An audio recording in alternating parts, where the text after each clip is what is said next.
Now, vending machines aren't exactly known to have the healthiest options, but soon we'll start seeing more snacks that are better for us. The National Automatic Merchandising Association says starting in January, a third of the options will be healthy. Now, they'll include things like non-sugary drinks, apples, bananas, string cheese, dried fruit, even sealed sandwiches. Right now, a lot of the snacks offered are high in salt, sugar, and highly processed. Now, those foods do tend to be the most shelf-stable. One nutritionist says that if we are looking for healthy options now, our best bet, think of things like nuts. Sometimes baked chips also can be a good option. And serving size is the easiest way to make a healthy decision. Now, you can still snack healthy without having to depend on a vending machine. So on-the-go options, fruit is a very portable option, whether it be like clementines or bananas, apples, so definitely something like that. Also, I would say the grab-and-go bags of like baby carrots or the mini bell peppers are great options to take with you as well. And then once again, nuts and seeds are very portable options that you can take with you on the go. All right, researchers at the University of North Florida looked into how people choose snacks when healthy options are available. When nutritious snacks made up the majority of options, and people were more likely to choose a healthy snack. Now, when you think of good American wine, you probably think Napa Valley, right? But warming temperatures are changing that. Monday on The Now, we're with one winemaker seeing how climate change is affecting his grapes and the changes that he's making to try and save his production. All right, Saturday is going to be a good indoor movie book reading kind of day here. As we go throughout our Saturday, we do find rain chances throughout, and there are those gusty winds. Also, that slow climb in temperatures, making a late day high, getting into the 60s. Next few days, though, things will dry out for Sunday in 62, and we'll keep those highs in the middle 60s for Monday. Thanks for joining us for The Now Indy. The news at 6 o'clock starts right now. This is RTV6 News at 6, working for you. It's a partnership centered around technology like this. We'll tell you how IMPD is working with the community to keep you safe. A wet and windy Saturday on the way. How much rain to expect and when it will end? A local priest now charged in a sexual abuse case involving a juvenile. The new details emerging. I'm Nicole Griffin tonight in Wayne County, where a building collapsed months ago and is still a pile of debris. We're getting answers tonight for a woman who says this is unsafe for the entire community. Another flu death reported in Indiana. The warning from doctors tonight. But first at 6, increasing safety in your neighborhood. That's a new goal of a new partnership between IMPD and community members with surveillance cameras. The program was just announced days ago, and now we are learning 5 businesses and 60 households have already signed up. Working for you, RTV6's Megan Sanctorum spoke with them to find out why they think the program is so important. The program is called B-Link Indy, and it will help reduce the amount of time it takes for footage from cameras like this to get in the hands of investigators. Every day, cameras like this are rolling, capturing footage of things happening at shopping centers and in neighborhoods.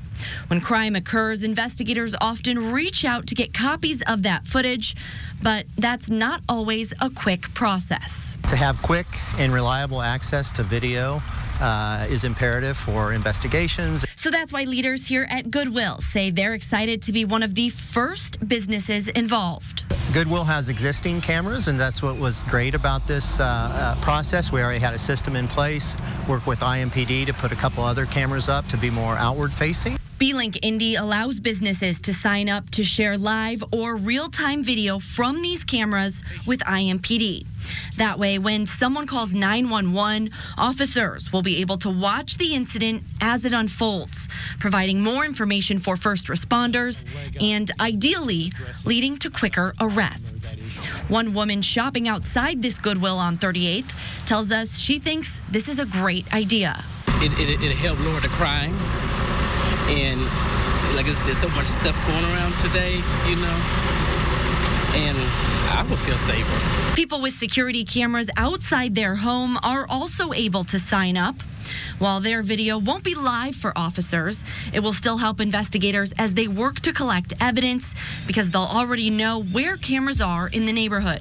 I think that's awesome. We got to bring back security in the neighborhood. I mean, this is our future, our kids. I mean, this is where we live at. This is where we go to work to protect. Yeah, I think it's a great idea. We'll have information on how to sign up for the program posted on our website, theindychannel.com, and the RTV6 app.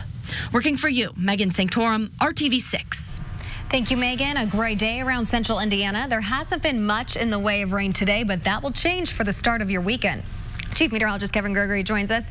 Kevin, what are you tracking right now? And it looks like you are definitely prepared. Did you say rain? One of those for me? Yep, that's why I brought two. Okay, thank you. One isn't big enough for the both of us. The problem tomorrow with your umbrella and the rain is the wind will be blowing at 30 miles per hour or stronger. You need the hood. So, yeah, it'll be kind of hard to get it turned inside out. Lots of clouds, no rain right now. That's the good news. Your Friday night plans will go off without a hitch. Good night for Friday night football. Where is the rain? To the south, streaming to the north. What will set the stage for tomorrow's rain, just kind of increase the moisture tonight, increase our chance of rain overnight. We're at 55. The wind out of the northeast at 7 miles per hour. As I talked about this evening, we'll be dry, so good night for Friday night football. Take a jacket. Temperatures lower 50s. The wind not very strong. That helps out a bit. Temperatures will drop into the 40s tonight.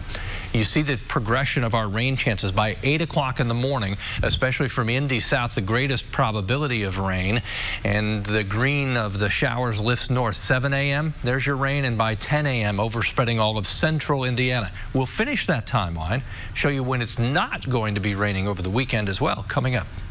A suspended Catholic priest in Indianapolis is now charged in a Hamilton County sexual abuse investigation. According to Hamilton Superior Court records, 32-year-old David Marcotte has been charged with 3 felonies: child solicitation, vicarious sexual gratification, and dissemination of a matter harmful to minors. According to court documents, Marcotte allegedly sent inappropriate pictures to the juvenile victim and engaged in sexual conduct via various social media platforms, including apparent attempts to recruit others to participate. The Archdiocese of Indianapolis suspended Marcotte from the ministry in February after its victim assistance coordinator learned of the abuse allegations. The Archdiocese alerted police and notified the chair of the Archdiocesan Review Board about the allegation. Over the years, Marcotte has worked at the University of Indianapolis, St. Malachy and Parish in Brownsburg, Roncalli High School, as well as other places. And this is the reason I called. It was 15 weeks today. 105 days, almost a third of a year, and so I'm just really frustrated. RTV6 is working for you, getting answers about the future of a collapsed building that's causing a major safety concern in Wake County. A woman reached out to us wanting to know when it will be torn down. RTV6's Nicole Griffin is getting answers tonight. This building here on the corner of Cumberland and Davis Streets in Dublin collapsed on July 12th. And since then, the town tells me they have been working with the owner. Well, a woman who works right across the street is asking the question, months later, when will this be torn down? It's a detriment to the community, and it's a health hazard, a safety hazard. For 35 years, Patricia McDaniel has owned an antique shop in Dublin, Indiana. She gets customers from all over, and recently she's being asked the same question. The first thing they say to me is, what is the matter with that building? How long has it been? It's an eyesore. The town's building commissioner says the structure was built in the 1800s and was the first building in Dublin. You don't know whether there's asbestos in it, lead, God knows what else. Patricia says she was actually inside the day it collapsed, delivering boxes to the owner. A whole barrage of bricks came down, and I went out and looked, and I said to the other person, you better get out. And in essence, I saved my own life and saved his. It's unclear why the building collapsed, but after declaring it unsafe, the town gave the owner 30 days until August 25th to tear it down. He then asked for a 2-week extension, but was unable to get anything done. Patricia says she's tired of waiting. This is the reason I called. It was 15 weeks today, 105 days, almost a third of a year. And so I'm just really frustrated. Now the town has taken over. A Newcastle company is expected to begin demolition next week. I'll believe it when I see it. The Dublin building commissioner says testing was complete to make sure there was no asbestos or lead in the debris, and all the tests came back clear. Working for you in Wayne County, Nicole Griffin, RTV6. Thanks, Nicole. And the building commissioner says they have been receiving complaints about Davis Street being blocked off since the building collapsed. They say they have to keep it that way due to fears the rest of the building could come down and expect it to reopen when demolition is complete. We've also reached out to the owner of the building, but we are still waiting to hear back. If you have a problem and you can't get any answers, let us know. Email us at workingforyou@rtv6.com. A second flu-related death now reported in Indiana. The Indiana State Department of Health website says both people who died were 65 years of age or older. The state has not released where the second person died, but the first was from Marion County. The health department is reminding families a flu shot is highly recommended to prevent the virus. Doctors say that you should get the flu shot by the end of October, but if you don't get one by then, you can still get the flu vaccine into November and later. Investigators are still searching for baby Amaya Robertson. Today, IMPD detectives and the members of the Indiana State Police dive team searched an area around Eagle Creek on the west side of Indianapolis for baby Amaya. She was 8 months old when she disappeared in early March. IMPD says there is no new information to provide from today's search. Amaya's mother, Amber Robertson, reported her daughter missing on March 16th. It was later learned that the infant had not been seen since March 9th. If you have any information about baby Amaya's disappearance, call Crime Stoppers at 317-262-TIPS. No dispute is worth a parent's heartbreak. That's the message today from two parents still in shock over their son's killing this past week. Today, the parents of 21-year-old Deontez Locke pled as cameras looked on for anyone to come forward with information on their son's death. Locke was found shot to death in his car Saturday morning near 21st and North Dexter. His parents say he was full of life, and getting justice won't bring him back, but it may ease the pain. I've just been praying that justice will prevail. Because, I mean, we're hurting, you know, and I really, I have forgiven these individuals, and it wasn't for them, it's for me. And I pray that their mother doesn't have to endure the pain that I'm enduring. Locke had a nearly 5-month-old baby he's left behind. Investigators want you to contact IMPD if you know anything about Locke's death, or report anonymously via Crime Stoppers at 317-262-TIPS. New developments, a special prosecutor is now reviewing the case of IMPD officers who shot and killed a man in August. The Marion County Prosecutor's Office says prosecutor Ryan Mears requested the special prosecutor to review the death of 45-year-old Deshaun Downing. The Indianapolis Metropolitan Police Department at the time said IMPD flex team officers shot and killed Downing after he allegedly showed a gun during a traffic stop. Mark Hollingsworth, the chief deputy prosecutor in Jackson County, has been appointed the special prosecutor. A deal is reached and the strike is over. General Motors factory workers can now get back to work after approving a new contract that will end a 40-day strike, which impacted the company's U.S. production. The United Auto Workers Union said in a statement today that workers had approved the new 4-year deal. It includes a mix of wage increases and lump sum payments and an $11,000 signing bonus. 49,000 GM workers went on strike across the nation. In Indiana, that included just under 7,000 GM workers at 4 plants in Marion, Kokomo, Bedford, and Fort Wayne. Analysts estimate the strike cost GM more than $2 billion. Hiring Hoosiers is an RTV6 effort to connect you with jobs and resources to help you get the career you want. And tonight we're learning more about Indiana's workforce. It's information that could help give you insight into what employers are looking for. The Indiana Chamber just released a new survey showing what Indiana companies are dealing with and what that means for you. The survey found that 49% of the companies that responded left jobs unfilled this past year due to underqualified applicants.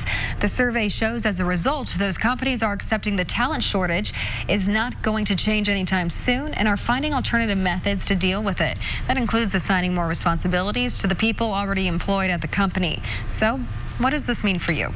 I think that employers increasingly are looking for more highly skilled talent than ever before, and they're increasingly struggling to find that talent. But as a result of that, employers are being more proactive in how they're going about sourcing their talent. They're looking to hire based on skills, maybe more so than on education credential, which we would say is a positive development. So, more companies are willing to hire someone with less education than desired and allow them to work while completing on-the-job training. Next on RTV6 News at 6, more than 2,000 sets of fetal remains from here in Indiana found at the home of an abortion doctor. What investigators are now saying about the mysterious case tonight. And I'm Dave First, live tonight, Decatur Central High School, one of the many schools across the state of Indiana to be at tonight. Sectionals are underway in high school football. A preview of Friday Football Frenzy coming up. And look at that, no umbrella for Dave. Won't need one tonight. Different story tomorrow. I'll give you more detailed rainfall potential and look at some dry hours to end the weekend coming up. 10 a.m. to 10 p.m. at Ashley Home Store. This is RTV6 News at 6, working for you.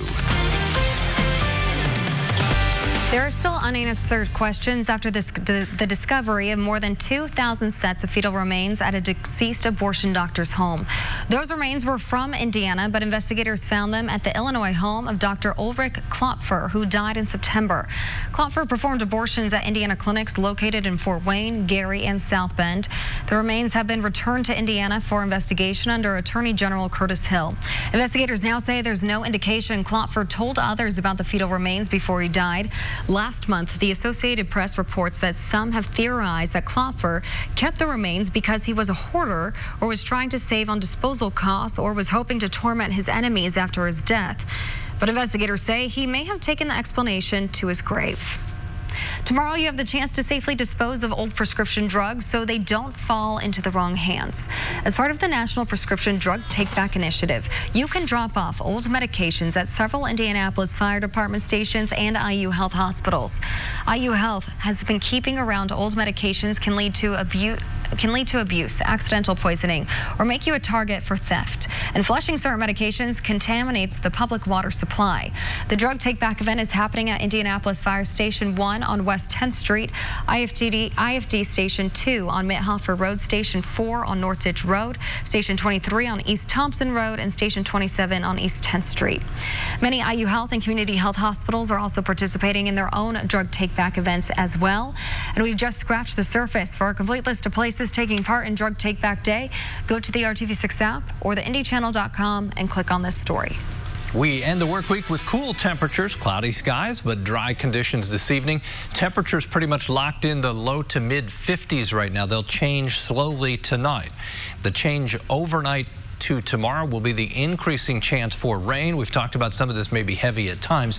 It's the prolonged nature of the rain, I think, that will add up to 2 to 3 inches of rain in spots. 7 a.m., best chance of rain ongoing at that time from Interstate 70 south, but quickly lifting by 1 o'clock to include all of central Indiana. If you have outdoor plans, they will be interrupted by this rain that continues into the afternoon and evening, especially western half of the state. You may get a little break to the south and east. 7 p.m. still ongoing. Then as we go to sleep Saturday night into Sunday, the bulk of the rain will shift to the east. Where's the rain now? To the south of the Ohio River. Actually, some tornado watches down along the Gulf Coast. We are not expecting any severe weather in central Indiana. We will have strong winds gusting well over 30 miles per hour.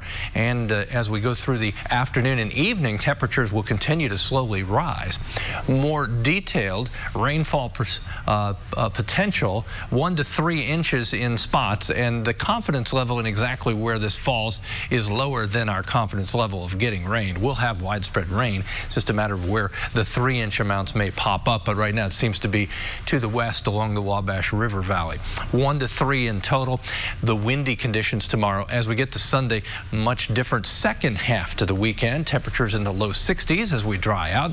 Tomorrow, 52 at noon, and then as we get to the evening, we're starting to warm up. 61. We may climb a few more degrees into Saturday night. Windy and wet. Be prepared to battle the rain, Boilers. Umbrella up during the game. Ball State at home, too. They'll play in the rain with breezy conditions and temperatures in the 50s throughout the game. There's your strong wind through the afternoon. Again, gusting 30 to 40 miles per hour. It'd be tough to kick a field goal on that, that's for sure. If you look at the forecast, rain-snow mix potentially Wednesday night and on Halloween. Temperatures 35 Halloween morning, 28 Friday morning. Highs only in the 40s for Halloween and on Friday. Ooh. Quite cool. Yeah, play on a costume that's going to keep you warm. All right, Dave First joins us live at Decatur Central for Friday Football Frenzy. Hey, Dave.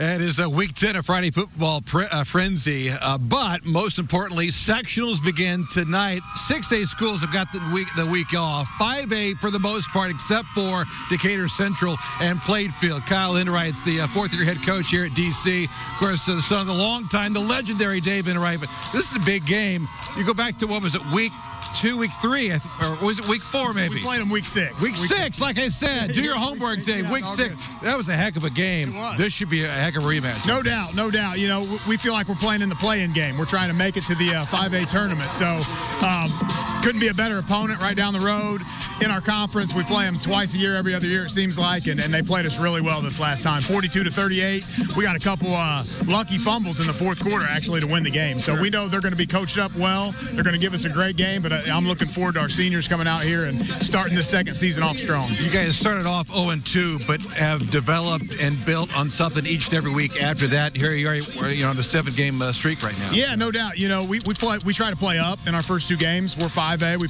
want to play 2 quality the tough guys. Teams. Yeah, play them and see where our weaknesses are. And I thought we came through it alive and okay, and nobody quit. But yeah, we preach pointing the thumb and not the finger. What can I do to make myself better, not look at what he did wrong? And our kids bought into it. They're just great kids, and our coaching staff bought into it. So, we got on a little roll there, but we hope to continue that roll tonight. I can't wait to see what happens tonight. Good luck to you. Thank you. Appreciate it. Right. Getting back to work. Go Hawks. That's right. Big night tonight. Take a look at all the games we have covered for you tonight. Some of the key matchups here in week 1 of the sectionals. Obviously, this one here at DC. How about Chittard and Brebeuf in 3A? 2 of the top 6 ranked teams in that class. Frankfurt, Roncalli, Addicts, Beech Grove, Southmont, Western Boone, Lutheran, Sheridan. Scores and highlights tonight at 11 o'clock right here on RTV6. One of the Colts complex. Final practice before Sunday's game against the Broncos, and the Colts are remarkably healthy now leading into it. Only one player already ruled out. That's Carl Davis. Probably never heard of him. He's a defensive tackle. Wide receiver Paris Campbell should play despite that abdominal he's been dealing with, and it looks like safety Malik Hooker will also play with that knee that he had a couple of weeks ago. Also, a friendly reminder, it is a 1 o'clock kick on Sunday, moved up from the original 4 o'clock scheduled kick.